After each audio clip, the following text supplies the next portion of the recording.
Bonjour frères et sœurs, nous voici encore ce dimanche 26 avril 2020.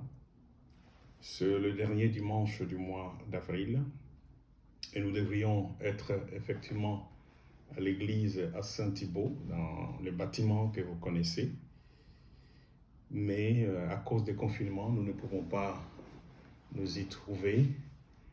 Nous sommes dans nos maisons, mais cela n'empêche pas qu'effectivement nous puissions arriver jusque chez vous et nous bénissons Dieu pour le développement de la technologie qui nous permet aujourd'hui de vous atteindre, d'atteindre l'humanité à partir d'un petit coin. Je vais remercier votre pasteur, mon grand frère, le pasteur Zoa, Hugues, qui me fait encore l'honneur de venir partager avec vous la parole de Dieu.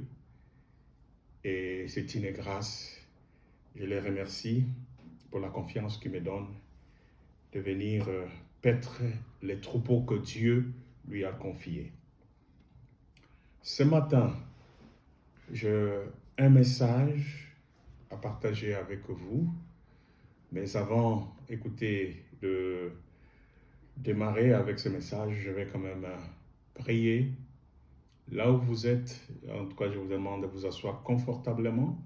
Si vous êtes dans votre salon, vous êtes dans votre chambre, dans votre voiture, dans votre jardin, qu'importe le lieu où vous trouverez, asseyez-vous confortablement et je vous demande quelques minutes d'attention. Je vais prier. Seigneur, je te bénis et je te rends toute gloire pour ce moment. C'est une grâce que tu nous fais, Seigneur Jésus, d'être dans ta présence. L'église est la première, la maison est la première église. Et nous voici aujourd'hui dans nos différentes maisons, dans les différents lieux où nous nous trouvons. Mais nous pouvons encore partager ta parole. Je bénis ce moment, je bénis mon frère, je bénis ma sœur, où qu'il se trouve, où qu'elle se trouve. Que cette parole soit vie et esprit. Elle n'est jamais sortie et revenue vers toi sans avoir produit les effets pour lesquels tu as envoyé cette parole. Et ma prière, que cette parole libère la vie, la force, au nom puissant de Jésus.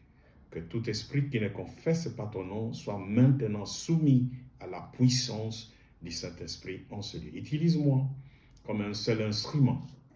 Je ne suis rien sans toi. Je ne peux rien sans toi et je me remets sous ta sagesse. Prends la conduite de ce moment et sois Seigneur en ce lieu. Je te proclame comme un roi, comme un Seigneur en ce lieu. Au nom de ton Fils Jésus-Christ, j'ai ainsi prié. Amen. Que Dieu soit béni. Nous traversons un moment difficile. Notre président Macron a dit que nous étions en guerre. Et mes frères et sœurs, dans une période de guerre, toutes les forces vives de la nation doivent se mobiliser pour contrer toutes les attaques d'où qu'elles viennent. L'Église est une des premières forces de la nation et elle se doit de prendre toutes ses responsabilités pour venir à bout de cet ennemi invisible qui est en train un peu de secouer des frères et sœurs, des hommes et des femmes qui sont des créatures de Dieu. Je donne toujours un sujet à mon message pour que vous ne puissiez pas en oublier. Le sujet ce matin, ne craignez rien. Cette phrase, ne craignez rien, ou ne crains pas, ou ne crains point, est reprise plus de 365 fois dans la Bible. C'est pour vous montrer l'importance que Dieu attache à cette réalité qu'il veut véhiculer, qu'il veut diffuser, prononcer et déclarer à ses enfants. J'ai un premier verset avant de développer 4 points sur les craintes qui peuvent nous hanter et qui peuvent bousiller notre vie.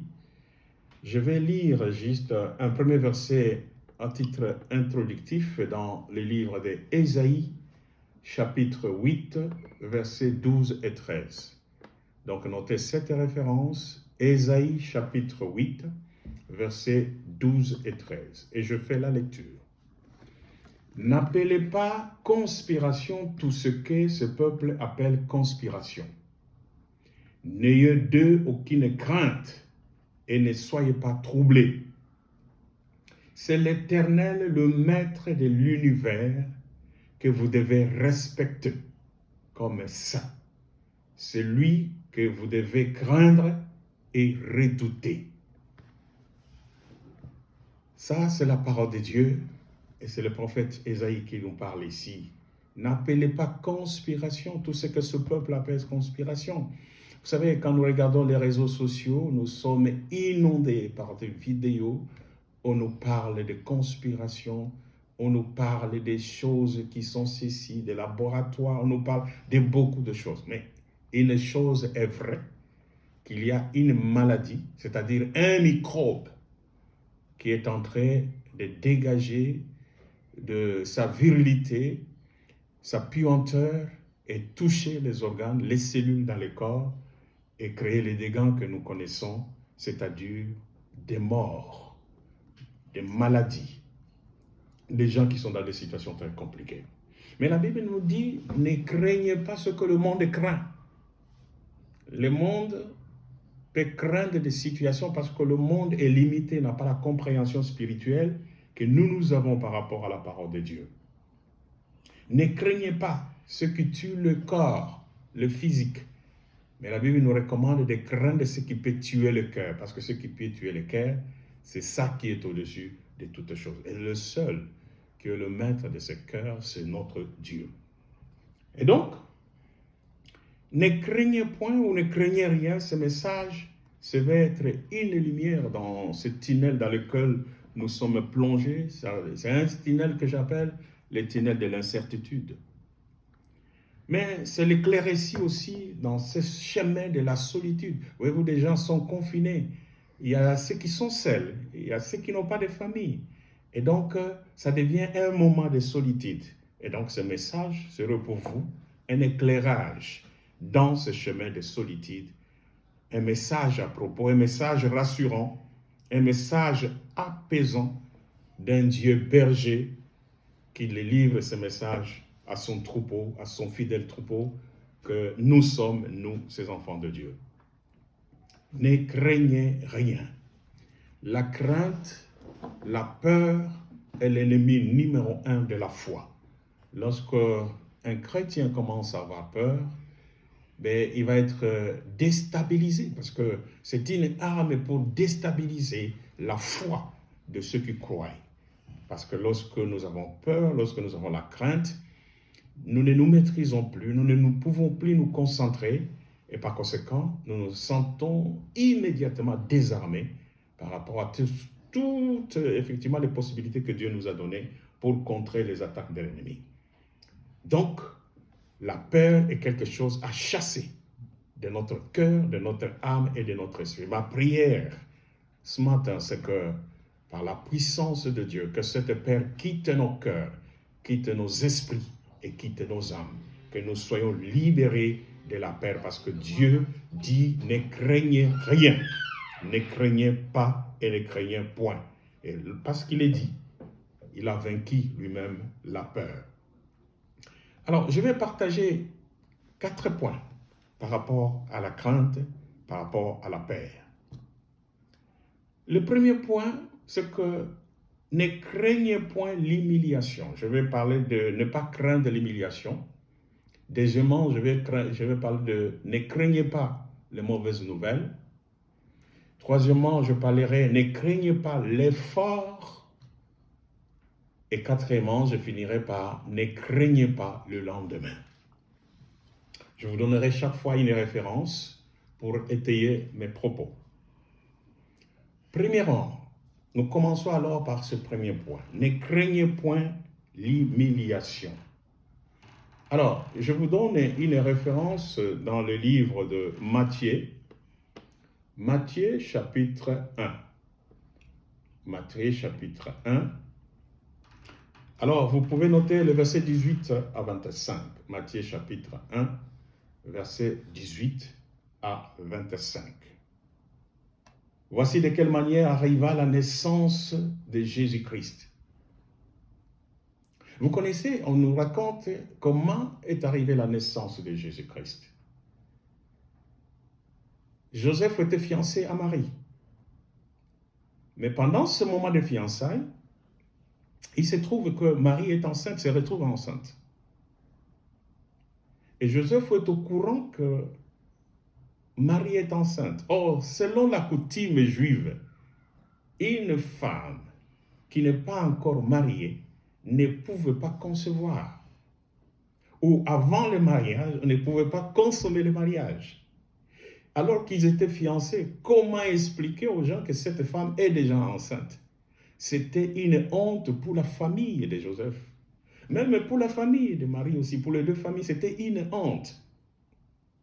Et alors, ayant su cela, Joseph prend la décision de rompre les fiançailles en secret. Et c'est maintenant alors qu'il était en train de penser à tout cela. Et je vais vous lire le verset 20 qui explique cela, le verset 20. Comme il y pensait, c'est Joseph, un ange du Seigneur lui apparut dans un rêve et dit, Joseph, descendant de David, n'aie pas peur, ne craignez rien. N'aie pas peur de prendre Marie pour femme, car l'enfant qu'elle porte vient du Saint-Esprit. Amen, amen, amen. Il est en train de penser comment rompre en secret, secrètement ce fiançailles.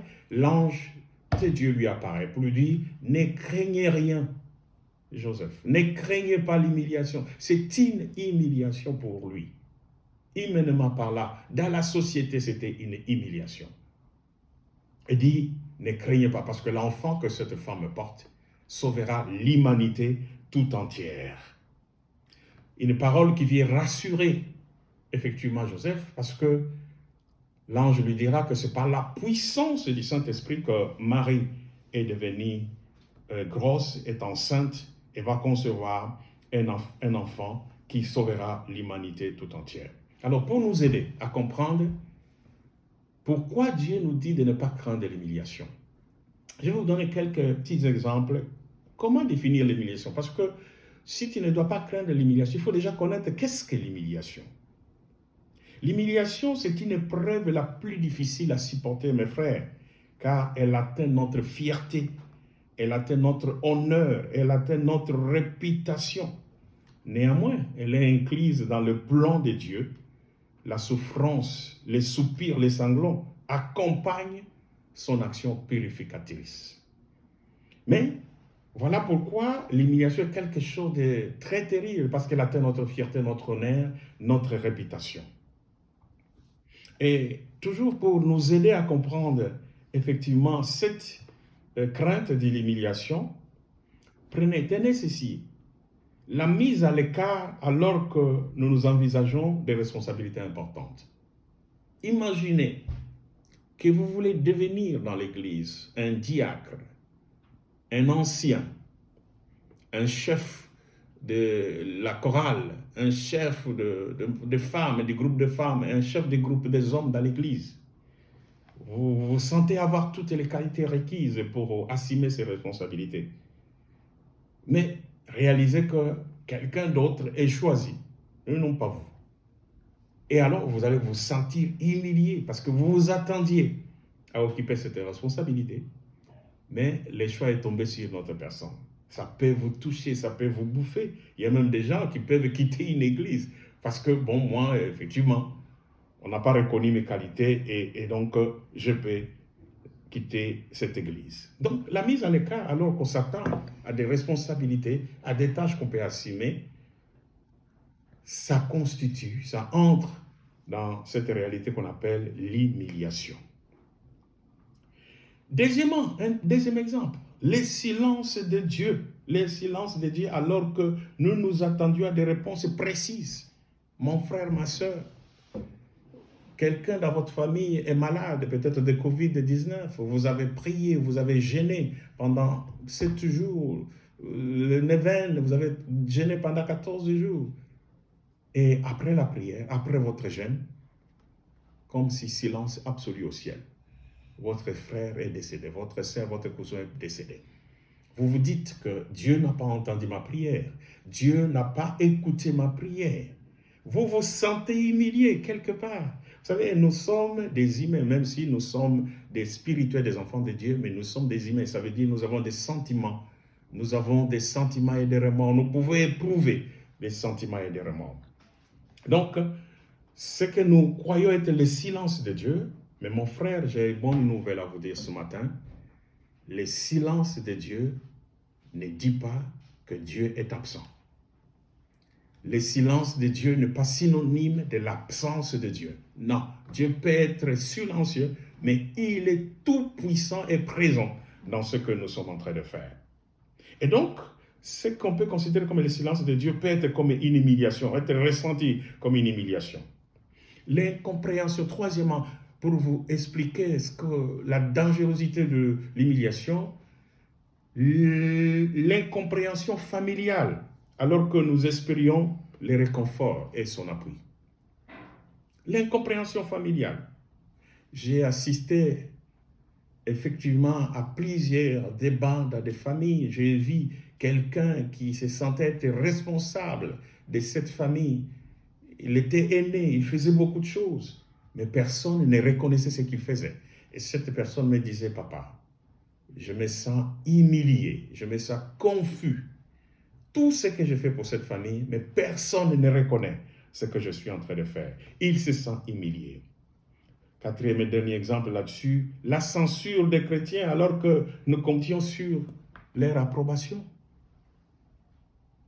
Tu es un nouveau-né, un chrétien qui vient d'accepter le Seigneur. Tu as la fougue, tu as le zèle que donne l'évangile parce que tu viens d'accepter le Seigneur. Et tu veux raconter à un ancien chrétien, voilà, Dieu m'a parlé cette nuit, j'ai vu, vous avez cet enthousiasme. Et l'ancien chrétien vous dit, qu'est-ce que tu as vu? Oh, j'ai senti, effectivement, Dieu m'a parlé que voilà, il fallait toucher les autochtones, les habitants, les nationaux de ces pays, la France et les Gaulois. Et l'ancien chrétien te dit, non, comment? Qu'est-ce que tu as senti? Est-ce que tu as eu la chair de poule? Il dit, non, je n'ai pas eu la chair de poule. Oh non, ça c'est rien ça. Voilà, au lieu d'être encouragé, tu es désapprouvé par des anciens, tu es censuré et tu te sens humilié. Tu te sens humilié. Donc, le premier point, ne crains pas l'humiliation.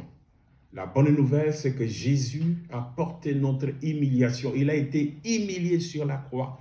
Donc, toi et moi, nous n'avons plus à craindre l'humiliation parce que Jésus a porté notre humiliation sur la croix. Ça, c'est le premier point. Deuxième point. Ne craignons pas les mauvaises nouvelles. Ne crains point les mauvaises nouvelles, mes frères et sœurs. Je vais vous donner une référence ici, dans le livre de Marc. Livre de Marc, vous notez Marc chapitre 5, versets 22 à 43. Marc chapitre 5, versets 22 à 43. Alors, mes frères et sœurs, je ne vais pas lire cette référence, elle est longue, mais je vais vous raconter, vous lirez calmement après pour vérifier que tout ce que je vous dis se trouve être le contenu de cette référence. Jésus, effectivement, est là. Il y a un chef de la synagogue qui s'appelle Jaïrus, qui, effectivement, à la recherche de Jésus, n'a pas été découragé par cette foule immense, et Jésus est dans une foule, mais il a un problème, effectivement. Il a un problème, effectivement, parce qu'il cherche à voir Jésus, à lui exprimer son problème. Il y a une fille chez lui qui est prête à mourir, qui a un problème et qui a besoin d'une guérison. Et Jaïrus, qui est un chef de la synagogue, informe le Seigneur que viens avec moi à la maison parce que il y a un enfant qui a besoin de la guérison, qui a besoin de la délivrance. Mais, mes frères et sœurs, il se passe quelque chose ici alors que Jaïrus a informé Jésus.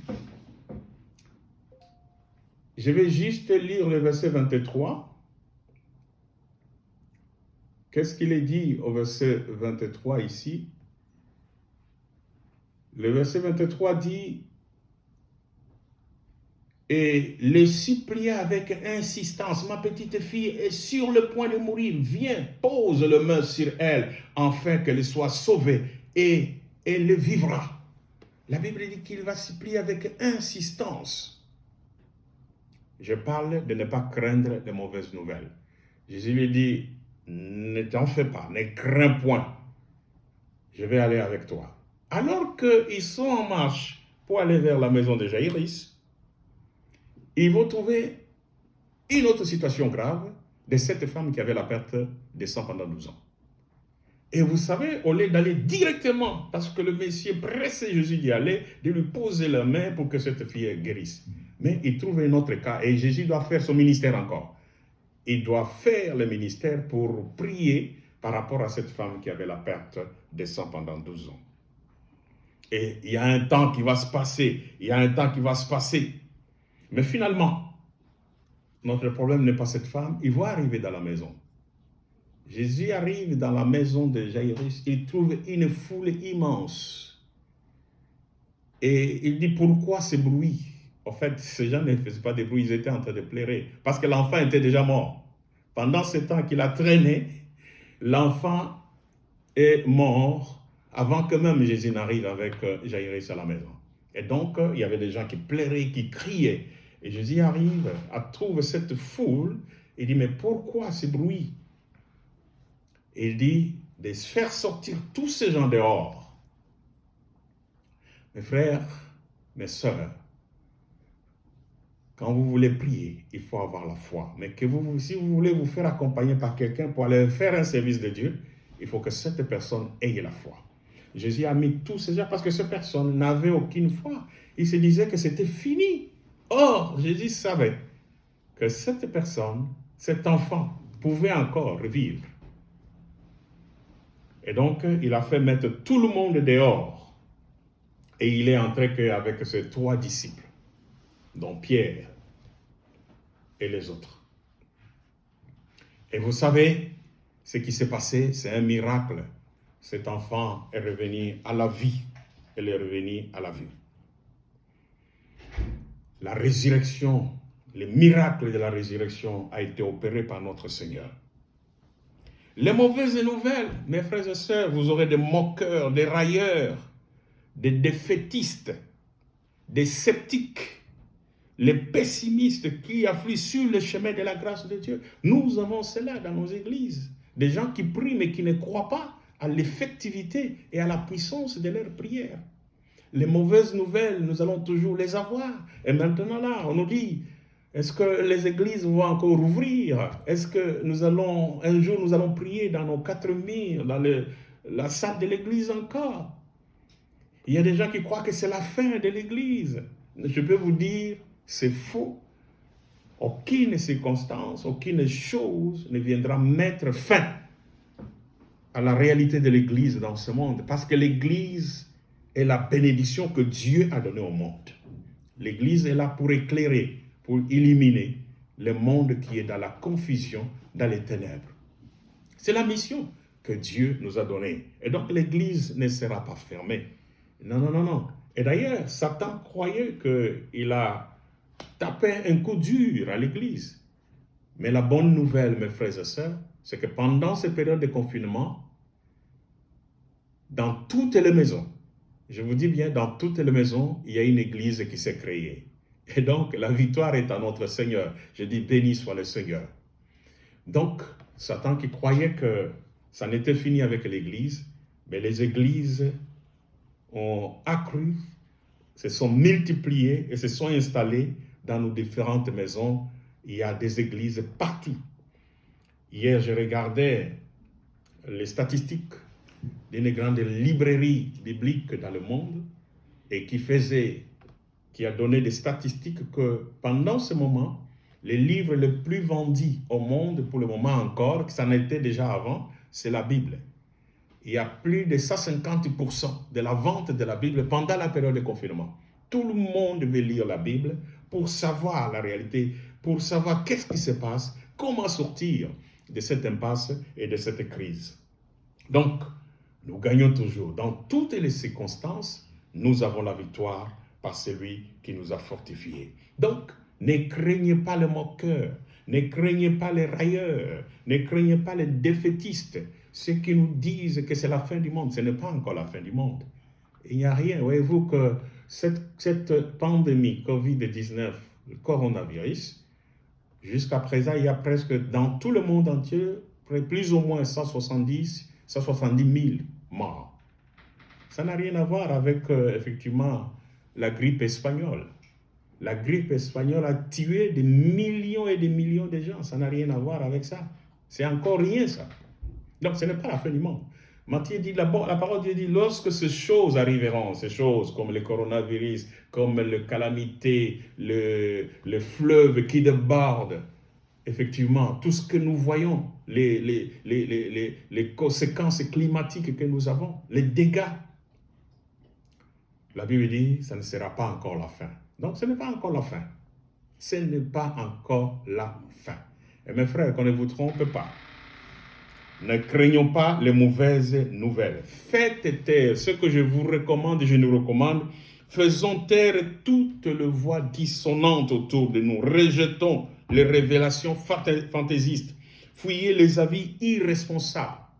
Il y a beaucoup de prophètes qui sont nés aussi pendant cette période de confinement et qui ne cessent de prophétiser dans les réseaux sociaux, des prophéties qui sortent de nulle part. Alors, réfutez des prophéties fantaisistes, réfutez des révélations fantaisistes. L'ennemi aussi profite de ce moment et véhicule ces messages. Alors nous, qui sommes enfants de Dieu, nous devons faire attention. Donc, ne craignez pas les mauvaises nouvelles. Jésus a vaincu toutes ces mauvaises nouvelles.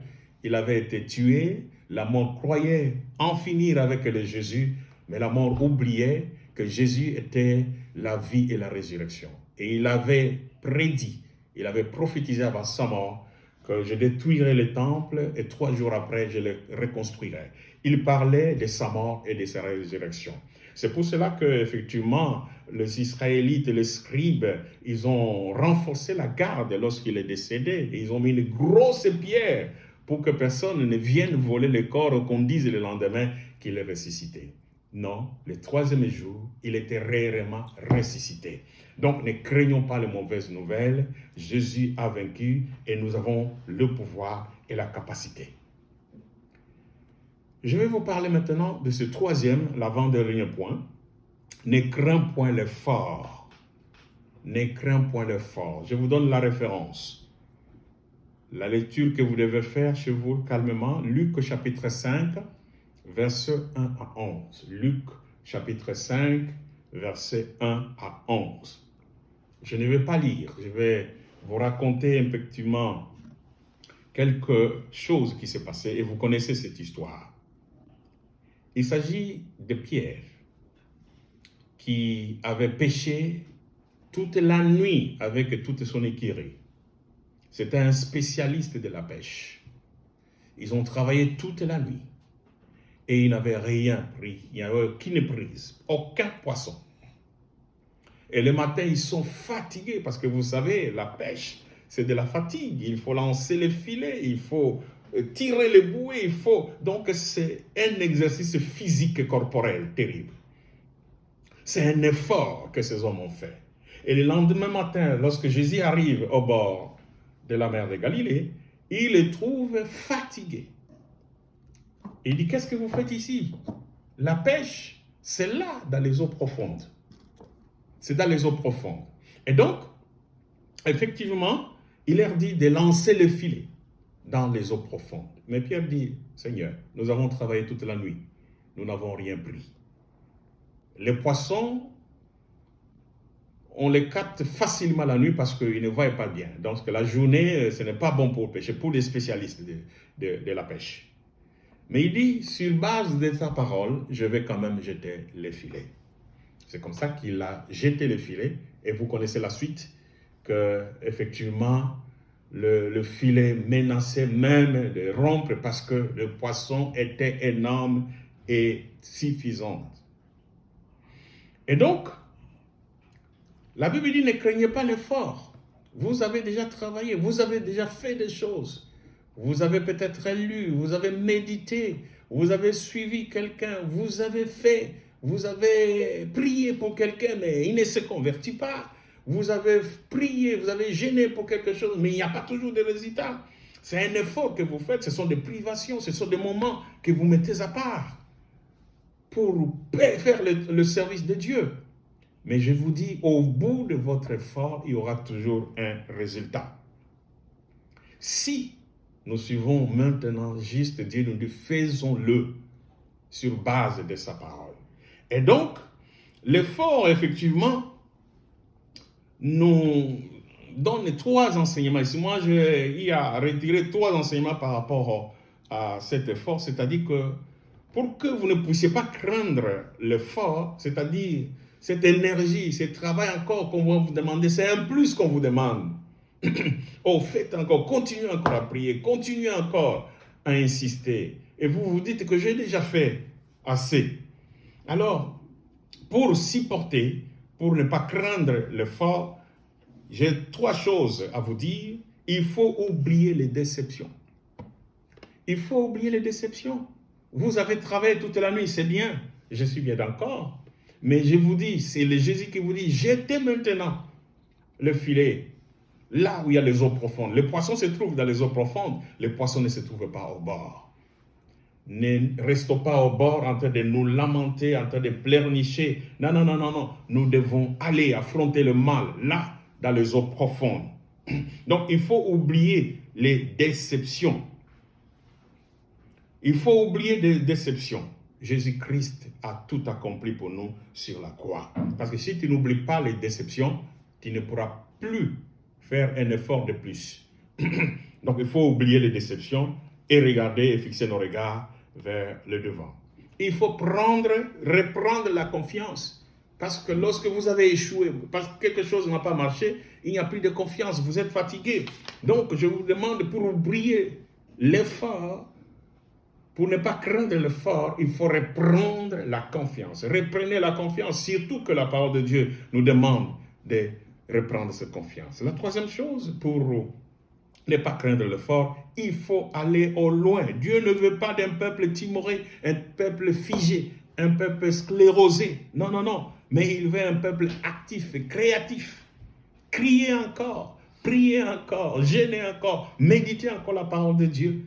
Visitez encore des frères, appelez encore des frères, même s'ils ne se convertissent pas encore. Ça fait 5 ans, mais ils ne bougent pas. Ne désespère pas, il faut toujours aller au loin. Donc, ne marchez pas avec les déceptions, il faut oublier les déceptions, il faut reprendre confiance et il faut aller au loin. Avec empressement, jetons nos filons et n'attendons pas car la nuit vient. Et je vais finir par le dernier point, mes frères et sœurs. Merci pour votre attention. Merci pour ce moment que vous m'accordez. Que Dieu bénisse cette parole. Ne crains point le lendemain. Ne crains point le lendemain. Luc chapitre 12, versets 22 à 32. Ne crains point le lendemain. Mes frères et sœurs, la vie est plus que la nourriture et les vêtements. Le maître va élever son peuple de dessus des questions matérielles, des questions quotidiennes.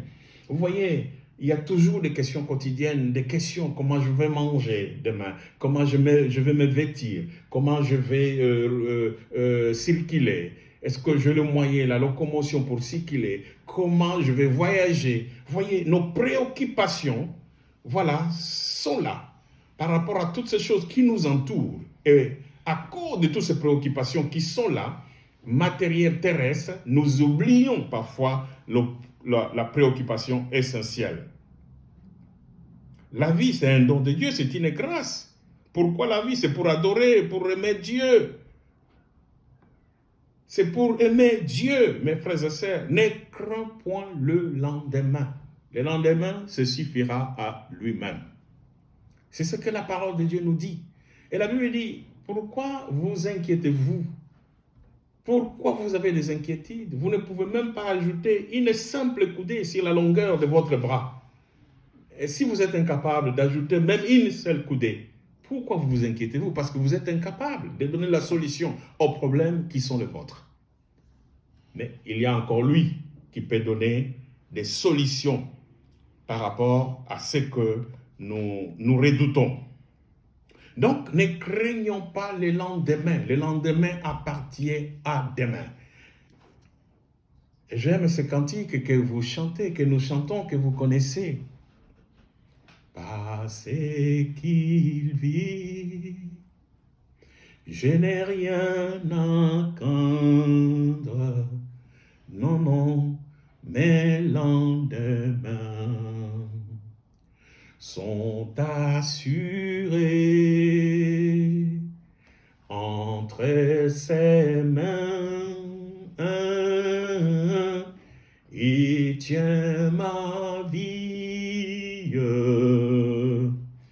pour ces temps, l'éternité. Je sais qu'il vit. Parce que Jésus vit, je n'ai rien à craindre. Je ne craindrai pas l'humiliation. Je ne craindrai pas les mauvaises nouvelles. Je ne craindrai pas le fort. Je ne craindrai pas mes lendemains, car mes lendemains appartiennent à Dieu. Ton lendemain appartient à Dieu. Comment tu vas vivre demain appartient à Dieu. Tu te poses des questions après le confinement. Est-ce que ma société sera encore fonctionnelle? Est-ce que j'aurai encore du travail? Est-ce que je vais encore manger? Est-ce que je vais encore voyager? Est-ce que j'aurai encore mon diplôme? Est-ce que je vais faire encore ma formation? Est-ce que je vais continuer mes études? Je peux te dire avec assurance que toutes ces questions, pose-les à Dieu. Et il te dit, entre tes mains, abandonne ces questions. Il est capable de résoudre tous ces problèmes auxquels vous n'avez aucune solution, pas même un début de réponse. Donc, parce que Jésus vit, je n'ai rien à craindre, mes lendemains sont entre les mains de Dieu. Je finis par là, mes frères et sœurs, et je bénis Dieu pour cette parole, et je vais finir par cette prière. Seigneur, merci pour ce moment. Merci pour cette parole. Tu connais les conditions dans lesquelles, Seigneur Dieu, ces paroles sont diffusées. Mais je sais, Seigneur, qu'au bout, Seigneur Jésus, d'un téléphone, d'un ordinateur, Seigneur de Dieu, d'un smartphone, mon frère et ma sœur qui entendent cette parole, Seigneur Jésus, je prie que la crainte quitte son cœur, que la peur quitte son cœur, parce que Jésus vit. La Bible dit que tu es allé au ciel, nous préparer des places, et tu es assis à la droite du Père, et tu n'opères qu'un seul ministère en ce moment, celui d'intercéder pour tes enfants. Tu intercèdes pour moi, tu intercèdes pour mon frère, celui qui est sur le lit de l'hôpital, celui qui est dans la chambre de réanimation, celui qui est confiné chez lui à la maison, celui qui est confiné dans un bateau, celui qui est confiné dans une villa ou dans une maison, dans une bicoque. Seigneur, tu es au contrôle de toutes ces choses. Et je prie, Seigneur Dieu, que tu continues à étendre ta main. Je sais, coronavirus passera et il est en train de passer. Jésus, tu vas rester. Toutes choses passeront, mais la seule chose qui va rester, c'est ta parole. Je bénis mon frère et je bénis cette parole, qu'elle soit vie et esprit et qu'elle produise des effets pour lesquels tu l'as libéré dans nos cœurs ce jour. Dans le nom puissant de Jésus-Christ Nazareth, j'ai ainsi prié. Que l'amour de Dieu le Père, que la grâce de notre Seigneur Jésus et que la communion du Saint-Esprit vous accompagne, soit avec vous, là où vous êtes. Au nom de Jésus, j'ai ainsi prié. Amen. Soyez bénis et à la prochaine. Merci.